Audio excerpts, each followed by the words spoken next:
I'm excited to get going. Let's get started. Come on. I'm ready. I'm ready. I'm ready. Rutherford's champing at the bit. That's right. This is Actual way to say it, not chomping, although chomping always sounds better. camping Uh, at the bit, chomping yeah, at the bit. yeah. Regardless, the man's hungry for webinar, and we're going to give it to him. That's right. Okay, great. Well, first of all, everybody, welcome to the MachineMetrics webinar series. Today, we're taking on the core four, which is solving critical jobs to be done with MachineMetrics. Um, this is going to be a 30-45 minute webinar, maybe a little shorter, a little longer, depending on how loquacious Rutherford and I are. Just to introduce ourselves really quickly, my name is Graham Immerman, and I'm the Chief Commercial Officer at MachineMetrics. For those of you who've been following along our webinar series for the last 8 years, you've seen a lot of my face and a little bit less over the last two as I've transitioned into more of the leadership role here. I oversee our sales, marketing, and business development teams. I've been here, like I said, since we were just a small company. Today, MachineMetrics is on every continent in the globe outside of Antarctica, because I don't think there's any manufacturing there. But if there is, prove me wrong, because I'd like to stop making that joke. Please help me stop making that joke. And I am joined today by my running partner, Rutherford Wilson, who I will allow him to do his own brief introduction. Thank you, Graham. Rutherford Wilson. I'm the Chief Product Officer here at MachineMetrics. I've been with MachineMetrics for about 2.5 years and have been on the journey to, help customers transition into a digital, architecture using live data. And previously, before coming to MachineMetrics, I spent about just under a decade at Amazon, building out, AI systems to help with the payments platform. So I'm very much focused on using smart tools to help provide business value across an ecosystem that typically, ultimately has a financial benefit for, the customers that I think about. And that's kind of what we're doing here. We're really trying to help our customers streamline their processes so we can use smarter tools to help them, basically get more value out of their production. Awesome. Thanks, Rutherford. So we got a pretty brief agenda for today. We're gonna skip the general MachineMetrics pitch that we love to give at the beginning because, to be fair, we are here to sell software. And we're just gonna dive into the main topic, which is really talking about MES, the core four, and jobs to be done. Just a few reminders for everybody who's here. There is a chat within the Zoom interface, and you're welcome to interact with us, even if it's just to say hello. There is also a Q&A section within the main navigation, so you can ask questions at any given moment, and we may not answer them in the moment, but when we pause at the end, we will then answer those questions, make sure we get to as many of them as possible. So don't be shy. And also, this webinar is being recorded.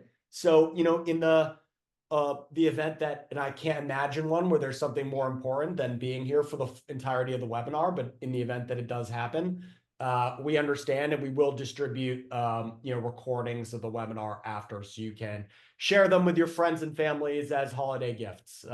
There's no better holiday gift than a recording of Rutherford and I ranting about various industrial technologies. So that would be my recommended stocking stuffer. There we go.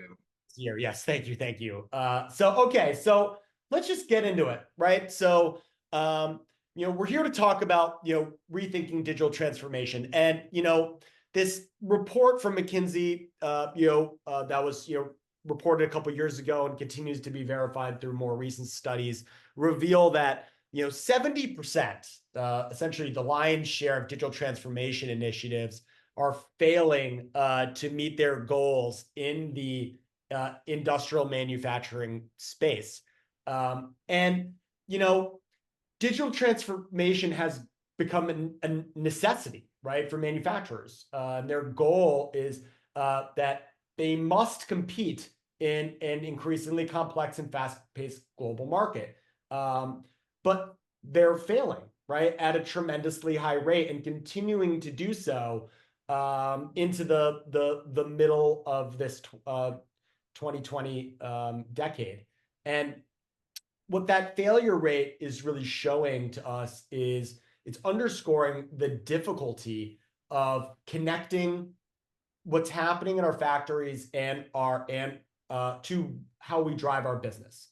And the problem that we see is rarely do these digital transformation efforts make any headway on what is actually happening in the factories themselves, which for most manufacturers is the center of how we run our manufacturing businesses. And there is a misalignment that continues to exist. And, we're fortunate enough to talk to, hundreds of customers all over the world that experience this misalignment between what's actually happening in the factories and core business processes like sales, planning, costing, capital expenditure planning, all because of this disconnection.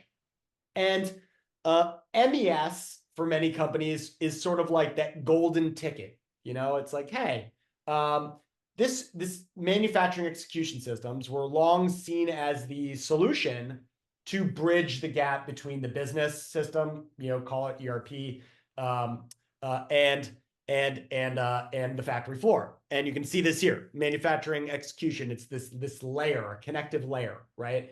That sits between your ERP and your business, your actual manufacturing. The idea is we connect these two parts of the business to help us connect what's really happening in the factories and how we plan and support and drive our business.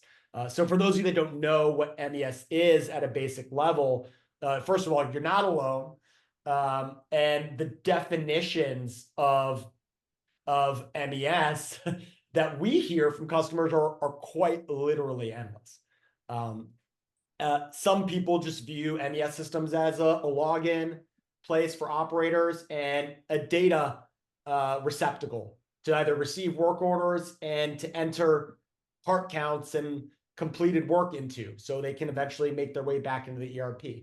At their most basic level, MES systems are intended to be connective layers between the ERP and the factory floor. And their job is to monitor, track, document, and control production processes, right, that are happening within these factories. And for decades previous, these MES systems have been seen as sort of the answer to this problem of disconnection. However, as many of you on this webinar are probably well aware, they don't necessarily do this, and they haven't been the silver bullet that we have.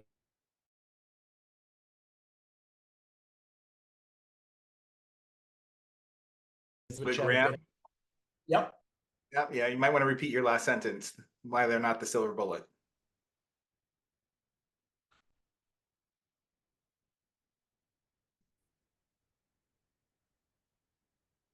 Okay, can you hear me, Rutherford? Yes. Now we can. Everybody, that's my daily internet outage. So allow me to get back on track here. These MES systems have not been the silver bullet as anticipated, as many of us have experienced in our own time trying to implement them. And these are some of the reasons that we've seen as the shortcomings.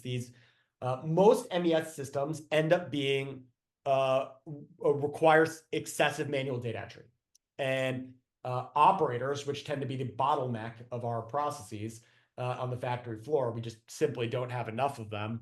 And systems that are so prerequisite on taking their time, effort, and resources away from doing what they're supposed to do every day, which is actually running the machines and driving production, creates inefficiency. And oftentimes that manual data entry leads to a lagging view of what's happening in the factory. Sort of like Sports Center versus a real-time game call of what's happening in real time. They oftentimes try to overscope the needs of an MES system. And we've heard upwards of 17 different jobs that an MES system is supposed to do. So what is the core need of an MES system, and how do we make sure that it solves those needs? Rarely do they do so, and in overscoping their and overambition, they end up solving none of them quite well. Because most MES systems are built, sort of built from the ground up, or bought and built, and we'll talk a little bit about that later. They have prolonged implementations, and the time, the effort, and the resources to actually get to value take far too long. And then once they are built, the manufacturers rarely have the skills or the time to maintain them.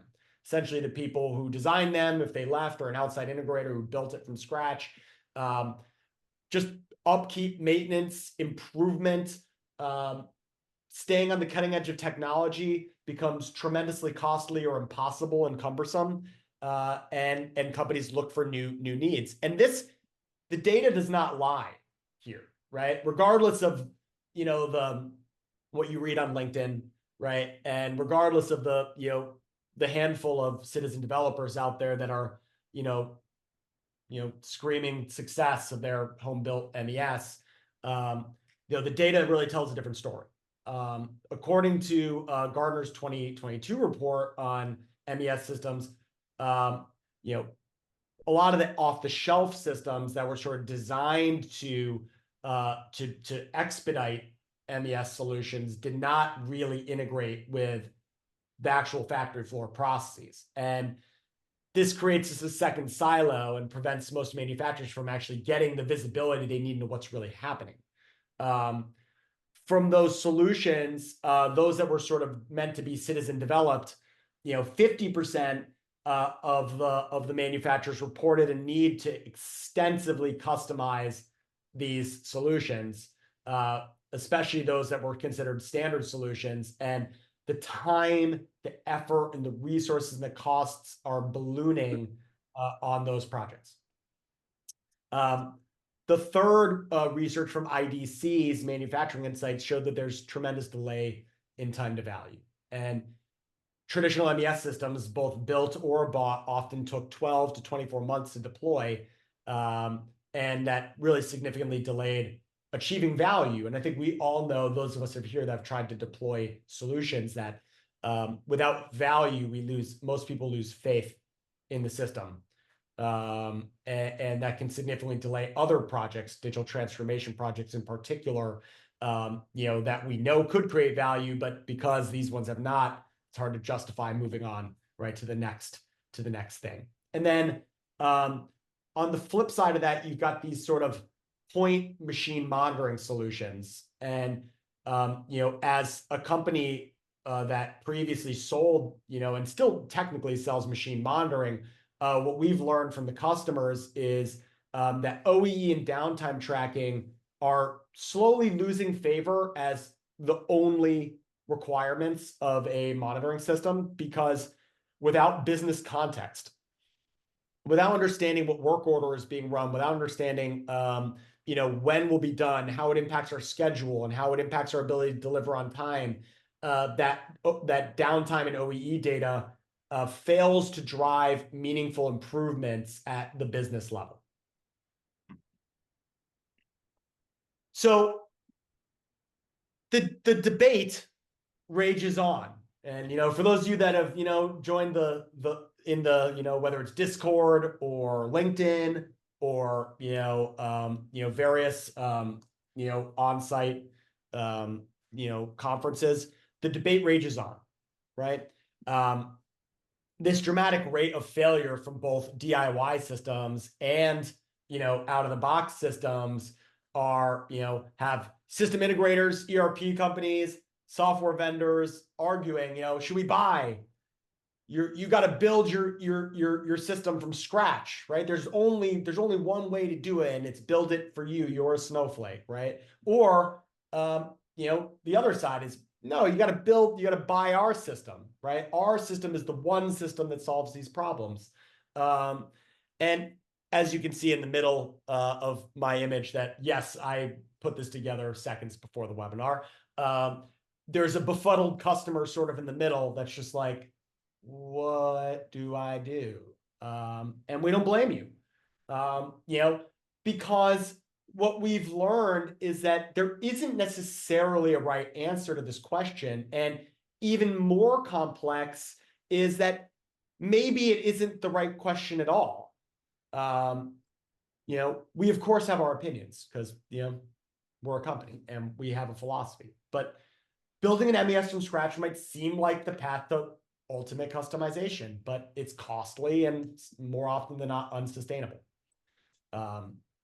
Every manufacturer does believe that their operations are unique, and in many ways that you're right. Processes, priorities, workflows often vary from one organization or specifically one type of manufacturing to another. That's why out of the box MES systems that try to cover, process and batch and,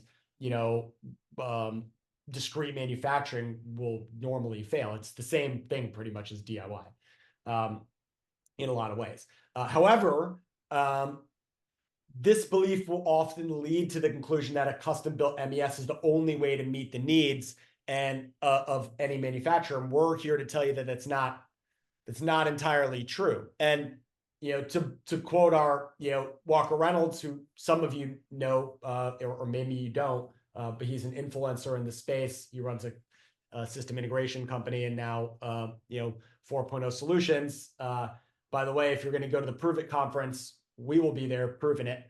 What we're about to talk to you about today. Walker believes that the simple fact is MES is a quilt, right? Unique to your business, and there is no off-the-shelf solution built just for you. So buy a platform and build all the MES functionalities on top of it. Now, before I hand things off to Rutherford here to talk about how we think about the right approach, while customization is important, building an MES from scratch because of a perceived uniqueness to your business is rarely actually the right approach. And most manufacturers share a core set of requirements that any MES must address to provide value. And in order to define those core requirements, it's critical to understand what jobs actually need to be done every day. And so to talk about the jobs that need to be done to help us identify the core set of requirements needed, I have our very own Rutherford Wilson. Hey, thanks, Graham. I appreciate that. And, and just, the whole raging debate, buy versus build, I think you alluded to the fact that, is that the right question to be asking? And, one of the other ways to look at it is what should you buy and what should you build?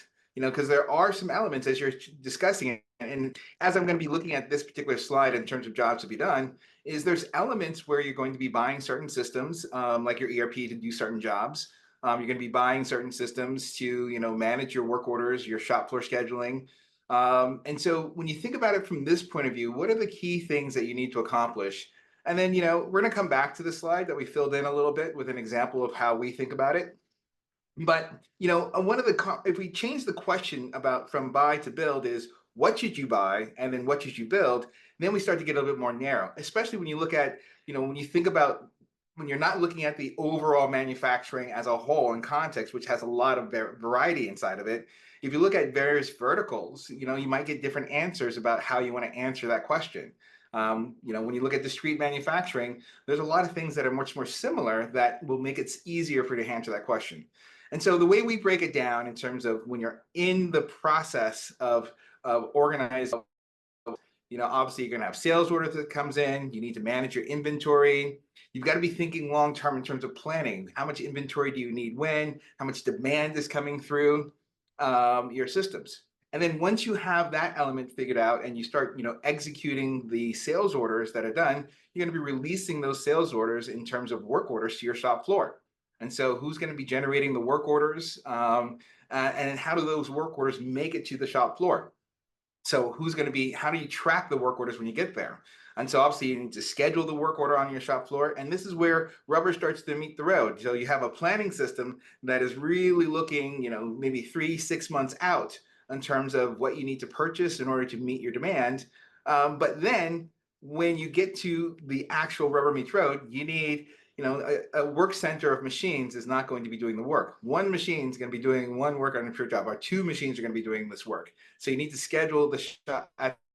And as we all know, you set up a plan at 9 a.m. at 6 a.m. in the morning, typically by noon that plan has changed. And so you need to have a tool that is adept at changing it very easily and very quickly. But operation execution is another job. You're going to track your work. And this is an area and I'll kind of go into the areas a little bit more, but this is an area where binding the machine data to the actual work that's being done is what Graham was speaking about connecting those two pieces of information together. That is where a lot of these other MES systems kind of fail. Obviously, tracking your downtime and managing your downtime, that gives you the best picture of where your work, where you're not producing. If your machines are down, then your operators are not working, you're not producing. Maintaining quality management, being able to have your maintenance to be able to service your machines and other equipment.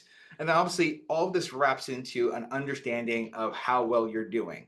How do you track your performance? And that's a combination of OEE and production analytics. And at the root of all this, the way that we see this is the ability to collect real-time information. That's real-time data from both your machines and real-time information from your operators in order to paint that picture and the moment. So you can be making decisions in real time as opposed to, looking at it. I think, what did Graham say? Sports Center versus play-by-play calls. We believe play-by-play calls are more effective at making change happen, and it's also helps drive adoption and make that system be useful in a real-time context. Means that you're actually working the system to get value out of it. So when we think about jobs to be done in this way, this is where we sort of developed. I mean, this is how we start to think about validating what we think is an emerging concept about the core four. And can you skip to the next slide, please? You got it. Bolded areas that I had on that last screen kind of reflect, where we believe a huge, just using the 80-20 rule, when we look at a vertical of discrete manufacturing, most customers that have a need of leveraging MES type functionality need to make sure that they have these pieces of functionality in place. And it's not that just that they're in place in a transactional sort of way, they work together. Okay. So, tracking your work orders works very tightly with what schedule happens. Because if scheduling changes throughout the day or throughout the week, well, then that impacts what work orders need to be tracked. And you want to have those two systems tightly integrated together. And because when we think about tracking work, we believe that you want to have real-time information coming from your machines to influence what's actually happening at that low level. And that influences information as you're tracking work. And so that helps us to identify when your machines are down, so you can do your downtime tracking, and also gives us stronger clarity of what is your actual OEE through more automatic means. And so these core four are what we believe are some of the key functionality that most customers will need to get their MES off the ground. And the fact that they're integrated together so they work in context with one another is where a lot of the existing MESs tend to fail. Real-time data tracking is often a bolt-on into many systems and is not fully integrated throughout the entire package. So let's just kind of break down these core four. Let's get to the next slide. Obviously, downtime tracking is one of the key things. If your machines are not working, you're not making money.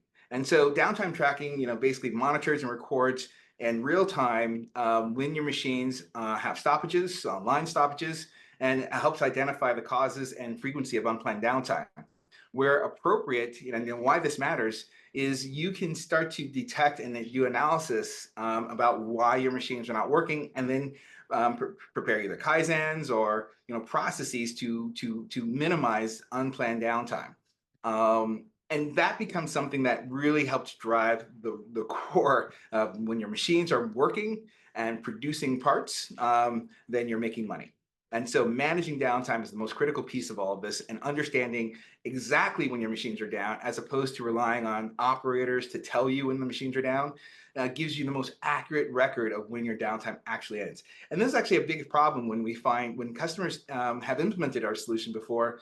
They find that there's a big discrepancy of what they believe is actually happening on the shop floor to what is actually happening on the shop floor. And so this clarity of getting accurate information in real time really matters. And it's difficult to build this. Being able to track all of this information and categorize it requires a lot of either human manual intervention, and sometimes you won't be able to get rid of every human manual intervention, but where we can automatically track your downtime and classify the downtime, it reduces that need for manual entry. And that's what makes it a challenge to build these systems to automatically track that information.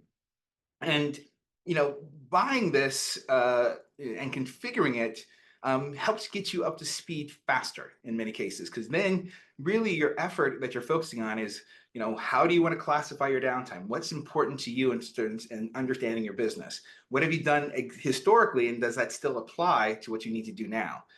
In many cases, we have customers that kind of start to rethink how they were tracking downtime so they can really drive decisions and drive value. So downtime tracking is one of those critical components, and in integrating that into the next slide.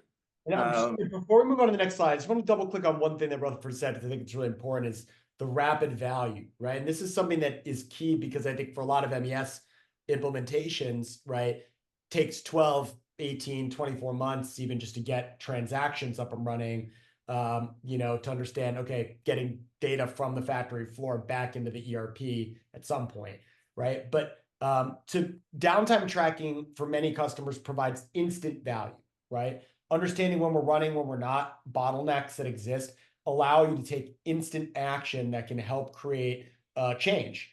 And when you're, one of the deficits that we heard earlier from the reporting on failures was a lack of perceived value of the software system solving critical jobs, right? So this job not only helps you understand actually where your downtime is for all the reasons that we talked about, from tracking jobs to making sure that our jobs are accurate, and we can predict when they're going to actually be completed, to scheduling based on historical downtime analytics and reducing downtime so we can schedule more work. But it creates instant value, and without those early wins, oftentimes projects start to be perceived as failures, and then you lose buy-in, right? Mhm. So I just wanted to double click on the necessity of getting quick wins, and this is why long builds, right, oftentimes struggle to get that perception. That's exactly correct. And as if you can go back to downtime tracking, I'm sorry, just you reminded me on one thing. A lot of times when we engage with customers, they look at the amount of time that a system is down, and that's important. I mean, obviously, in aggregate, you want to see how much time your system has been down.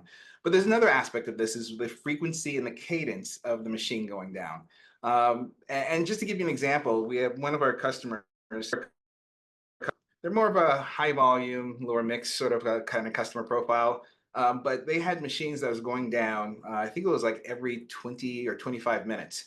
And it was going down for about 3 or 4 minutes each time. So each individual amount of time was not very large, but it was doing that consistently over and over again. And they just kind of thought that was the way the nature of the business would be done. But because they had real data, real live data that was absolutely accurate about when your machine was going down, and they saw this pattern sort of emerge, they looked into it. And it took them about a year to look into it. But just imagine this: the machine is down every 25 minutes for about 4 minutes. They found this pattern. And what it ended up being was the circuit fault on the machine that the operator just figured out was just part of the job. And they just kind of did it, and they never reported it up. But when the data started to show this picture, remember the slide, the data doesn't lie from the research, but the data doesn't lie from machine data as well. And they fix that problem, 4 minutes goes away completely. So, with a cycle time of 30, under a minute, that makes a huge difference in terms of what productivity you can do. So Graham said instant value, and it's not just the amount of time being tracked, it's also the cadence and the frequency, and those patterns really start to emerge and become revealed through the data. So critically important here. We can move on. And actually, that storyline really kind of connects us to the OEE analytics and production analytics. Being able to see these patterns and being able to surface this in terms of understanding how you're performing is critically important. Now, OEE is a strong measurement that gives you an idea of how you're performing in aggregate, but being able to click through to the OEE data points, whether it's availability, performance, or quality, and understand where the bottlenecks are is where the production analytics data really starts to shine. And you need to have that information connected to and connected to the kind of what work you're doing. So I'm double clicking on the whole integrated core force set of functionality here. And it becomes a challenge to get that integration done. But tracking your OEE relies on what work you're doing, so you can break down not just your OEE at large for your shop floor, but your OEE when you're building certain parts. And getting that insight requires that integration with what jobs your operators are working on. And so when you think about buying versus configuring, our building, having and building this integration is something that becomes a challenge to do, especially as things start to change in terms of how your overall platform needs to work. You need to, most modern machine MES platforms have an included OEE tracking system, but the real-time insights and data and also notifications when there's a production issue that's going, awry, gives you greater insights. Functionality is important. Next slide. Scheduling. Obviously, the most important part is being able to try and figure out the right combination of maximizing, for example, setup versus on-time delivery. And so being able to have a scheduling system that understands when things are going to be done, that leverages that real-time data, again, integrated with your real-time information. It helps communicate what jobs an operator needs to work on next through the interface where they're doing their job tracking. That becomes a really huge, important part of managing the day-to-day troubles associated with unplanned downtime and giving you insights about how you can optimize your system. So being able to, not just have a tool that you can schedule, but also a scheduling system that can tell you when your schedule is suboptimal. That's what we believe is the benefits of what a real good factual scheduling system can do. Now, challenges to building this is, it has to integrate with a number of other systems associated with your ecosystem. Obviously, your ERP data to understand what jobs are being worked on, but also integrating with your live machine feed so it can accurately calculate when jobs are going to be completed. Looking at the cycle times associated with how the machine is actually running, and to look at historical actual machining data gives you better insights of guesstimating when your jobs are going to be done, and it can do that for you. And it gives you insights, again, about when things are not going as you plan them to go. So when you schedule your system, you plan to have everything to be delivered on time. But with unplanned downtime, that plan changes. And so you want a scheduling system that lets you know about that immediately. And so that becomes more difficult to configure when you're not connected to every aspect of these core force set of functionality. Next slide, please. And of course, throughout weaving all this together is tracking your work. Being able to clearly let an operator say, I'm starting to work on this job, and then binding that work with your live data stream from your machines becomes really important. And obviously, connecting this information to your ERP data so you can send that information back and forth keeps everything integrated and tightly connected together. And so it becomes really important to track the progress of work so you can see that progress throughout the day. You can understand where you're at. And it also gives insights to people, not just on the shop floor. Your sales organization can take a look and see where things are happening to see if their jobs that they're expecting to deliver to their customers are being done on time. And so being able to have that accurate job tracking, and as things change, to see what those changes are and how they get reflected in the schedule becomes important. And so being able to track your work very clearly and easily is a critical piece of this. And the other component of this is why it becomes a challenge is, your operators, their job is not to manage an ERP interface and to tell them what work is being done. That's a component of their job, but that's not the primary thing you need them for. And so an easy to use interface that is easy to adopt becomes really important here, where you have one-stop shopping for just doing the work that an operator or an inspection QA analyst needs to do, makes it a lot easier for them to get the work done. And so when we think about those jobs to be done and those frameworks, we really kind of think that these core four are the most important elements that you need to have done, and having them all integrated together so they work successfully and they work well together becomes really important. And that's what we think that why the core four is that important. Next slide, Graham. Okay, Rutherford, thank you. That was really interesting. So the question now is, well, why us, right? Why MachineMetrics? And I want to talk a little bit about, as you can see here on the right side of our visual here, you have essentially the core four, right? Scheduling, work order management, downtime, and OEE, all of which we offer, vertically focused and out of the box for discrete manufacturers, whether you've got, 20 machines or 10,000, our scalable system makes that incredibly easy. And you can sort of see when you're sort of going between, this jobs to be done slide and this slide here that represents MachineMetrics, it starts to become quite clear how we can help a customer who is, vertical in the discrete space accelerate their MES strategy. Obviously, what MachineMetrics does at the root of this is, and at the bottom of our jobs to be done visual, is data collection in real time. What we've developed connectors for, hundreds of different types of discrete manufacturing equipment that allow us to plug in, capture data, and stream that data from those different machines to our central platform without the need for manual coding or manual tagging of all these different machine tags. Essentially, we've automated data normalization from all these types of machines, so we could get that information in real time from from your production as well as your manual processes in the factory floor.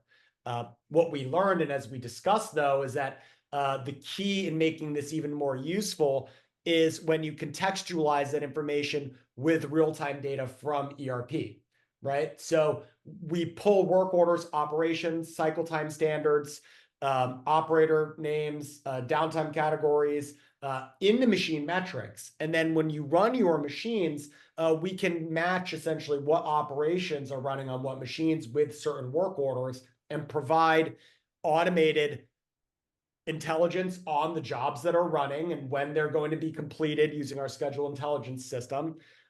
We then deliver you a digital intelligent Kanban board that allows you to quickly reorder and dynamically change those jobs on the fly, so you can enhance your production schedule as you go without finding yourself at the end of the day sort of out of luck.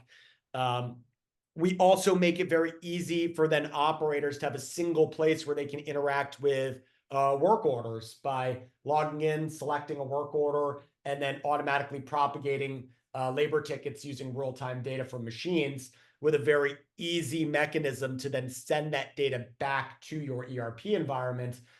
So you don't need to spend 7 to 10 minutes, operators just submitting a labor ticket from some complex terminal. They can do it right at the machine and then move on to the next work that's scheduled within their scheduling intelligence software.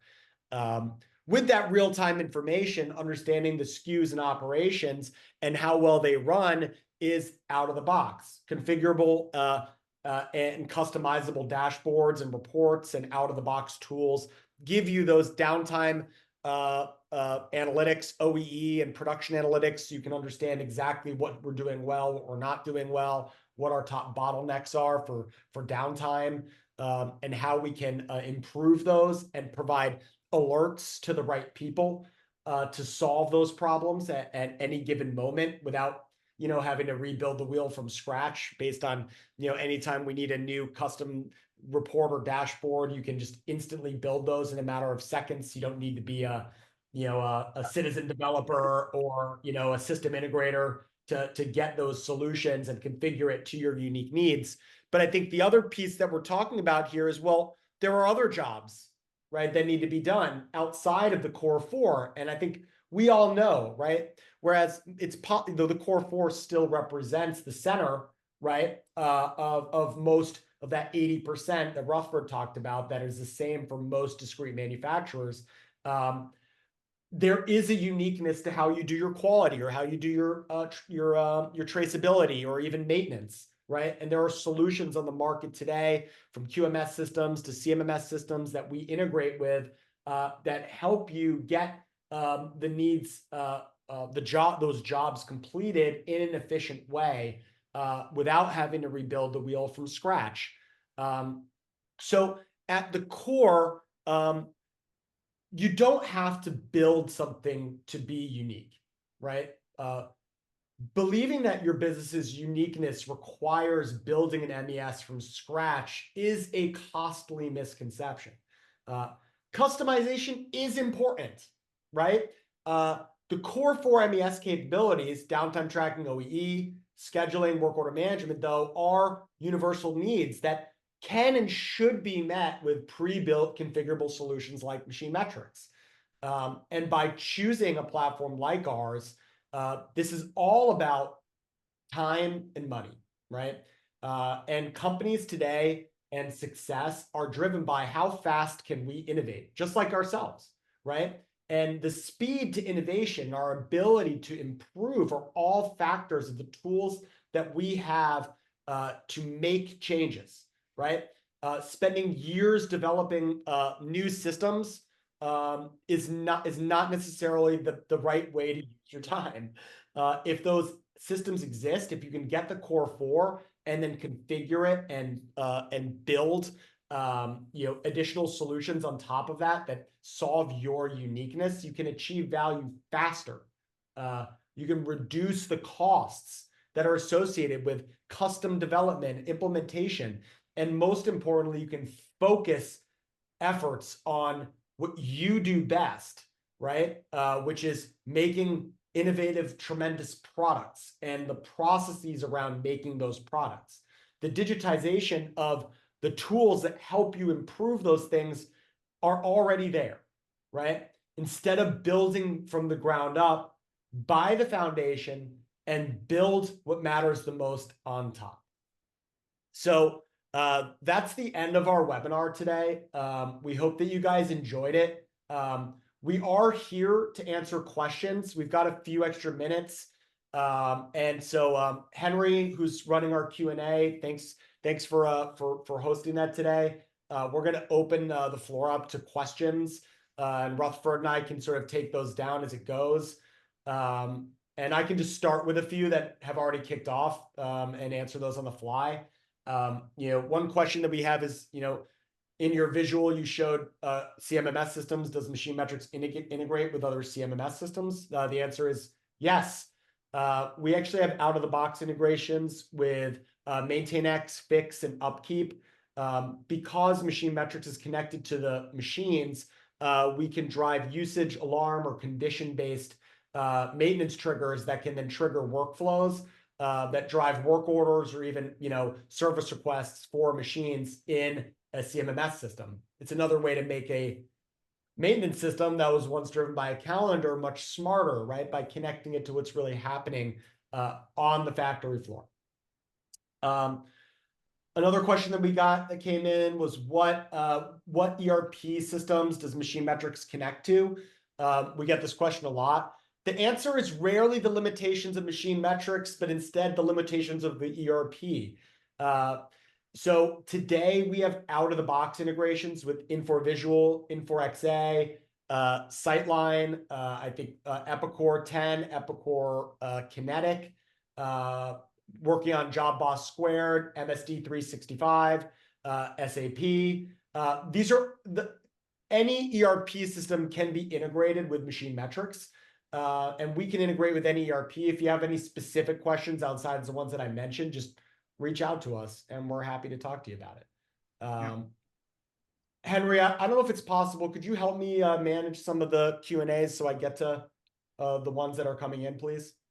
Yeah, absolutely. We had a good question here regarding basically selling this internally. So the question is, how do you sell this or pursue this project as a smart factory or Industry 4.0? Is there a suggested roadmap that you guys would offer here as a solution? That is a great question. And it's funny that you mentioned that because a few months ago, we developed sort of like an internal selling mechanism to help our customers sell this product internally. And it's funny, you're asking like sort of a head of revenue whose job it has been to sell this to hundreds of customers all over the world, to sort of share how do you sell this. And it's funny, you don't actually need to be some tremendous salesperson in order to sell MachineMetrics, but there are some key areas of that can help you sell this product internally. The first is that we've heard is an ROI analysis, right? So first of all, everybody wants to know, are we going to make money back from this and how, right? And so being really clear and understanding the needs of the business. Many companies that we work with have smart factory initiatives, or even just core business initiatives. And one story that I recall that I could just sort of name without naming names is that we worked with a global customer that had it was called a one insert company name initiative. And the objective was to find solutions that would bring together all the factories so they could consolidate various product line production, and then understand capacity at each site and when to utilize resources from site to site to improve their business. So what we coached the customer to do was align our solution and these types of solutions when you sell them to core company initiatives, because they usually exist. The needs of the factory floor and our unique needs don't always speak the same language as the owners of businesses, right? This is like a classic. And how many times have I talked to champions who have, been devastated because the ownership, right? They've got other thoughts in their mind, right? So when we sell internally, it's really critical that we sell this by understanding what ownership or leadership really cares about, and then aligning the needs of that with ownership. The second piece that I'm going to lean into is you have a plan, right? And a really smart guy that I work with, who might be the co-host of our webinar, once told me that a plan isn't a plan unless you actually can do it. Otherwise, it's just a bad idea. And so when you propose a solution like this, it's super critical that we have a game plan to achieve success, right? There's nothing worse than when someone pitches me an idea and I'm like, cool idea, but how do you actually make this happen, right? So we help our customers put together very strong game plans to ensure that they are successful. And we've done this hundreds of times, and we work with the customer directly to develop that exact strategy that ensures that they have not a plan just for the initial pilot, but for a rollout, so you don't get stuck in a pilot purgatory phase. The third piece that I would talk about is managing objections up front. And I actually learned this from my father, who was a lawyer, and he always told me that the best way to manage objections was to address them up front, and bring them to the front of the table from day one, right? And so what we oftentimes will do is to understand what the objections that you're likely going to receive from the people who you maybe already know could doubt these solutions, or that you need to convince, by presenting those up front and saying, now, I know what you might be thinking, right? How are we going to get ROI on this? Or haven't we tried this before? Or hasn't this happened? If you can come to the table with those objections and have strong answers for those, you mitigate the need for that doubt to exist, and then streamline your ability to get to a decision, which is, in the end, the hardest part of selling things is not just getting people's consideration, but it's getting them to say yes or no. And by mitigating objections, you can get there much faster by knowing them up front and addressing them. We've got a lot of other tools that help selling. We actually have a full deck of ways to help sell this internally. So if you're ever interested, whoever asked that question, please reach out, and I'm happy to send that off to you. Another question we got here is regarding downtime. How do you collect downtime reasons? Does your solution include some sort of an HMI for operators? Great question. There's two ways that we collect downtime from machines. The first is an automated, we call it ADC internally, but for anyone that's not on our product team, it's automated downtime classification. And the idea is we can use machine alarms, conditions, and program states to automatically categorize events that occur on machines into downtime categories that can then create a Pareto chart for you, right? And that can, for some companies, depending on your machines and depending on your processes, account for a significant amount of downtime. However, and this is, where we believe that the next phase of needs is met, is when you don't have smart machines or there is no ability to know when a machine is down, we offer an HMI experience for operators that allows you to add those conditions, such as, a downtime event has occurred, this is why, human context to the machine data. And this is paramount for companies that, sort of perceive the concept of like, hey, eliminating operator data entry. And I want to be clear, because MachineMetrics, we do not believe in superfluous effort from operators. We've been automating those needs for a long time, and we can make that incredibly easy. But the reality is, when you cut out operators entirely from the equation, you're no longer able to track manual processes, right? You're no longer able to understand when operators are away from the machines and the reasons why that are outside of the machine data-driven reasons. And one thing that we've learned over time, because we've done this for years, is that without the ability for humans to add context to the machine data, you're likely going to be missing out on 50+% of downtime. And so we provide two different paths that get you to where you need to go, without requiring operators to enter data superfluously. So that's the two ways that we get downtime in the system. And so hopefully that answered the question. And we have a question here regarding work orders. So maybe you could just walk through explaining exactly where that work order is created and then where it is managed, or where we're using that information on the MachineMetrics side. So I guess it's a multi-part question, but they're just confirming that we're not making that work order, and that's probably occurring from the ERP. That is exactly correct. So when we integrate with an ERP, there's a couple of jobs that we expect the ERP to do. We expect the ERP to manage all sales orders. We expect the ERP to convert those sales order into the appropriate work orders. And then we expect somebody on that business side to release those work orders to the shop floor.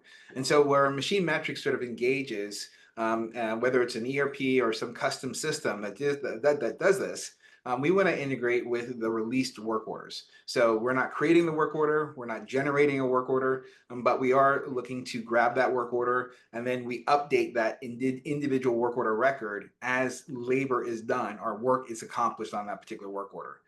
So that's kind of why it's really important for us to have that bidirectional syncing of data that we're capturing from the ERP, binding that to the machine data, and then we update the ERP as work is accomplished. That way we're not, with many customers that we've integrated with, they already have a process where they're generating work orders in a system that they own, whether it's an ERP system or something else or something custom. They're already generating the work orders. We're building on top of that. Hopefully that answered that question. Thank you, Rutherford.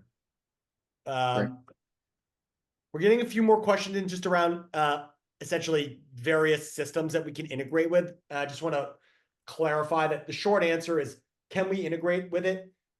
It depends. And it doesn't depend on MachineMetrics. It depends on the other system, just to be honest. And how we integrate with it depends on the other system too, right? So we have a flexible API architecture, GraphQL, REST. Typically, we'll try to connect through APIs is the best way. A lot of these systems were built before that was even a thing, right? So what we then have other ways that we can integrate with other systems, whether it's through even like flat files or CSVs, or or workflows that leverage, say, webhooks. Just depending on the system is the answer to the question. So if you have any specific ones, feel free to reach out to our team and we can scope out exactly what that looks like, whether it's just purely out of the box or if it requires some custom development. I got another question here, Rutherford, for you. Two questions regarding scheduling.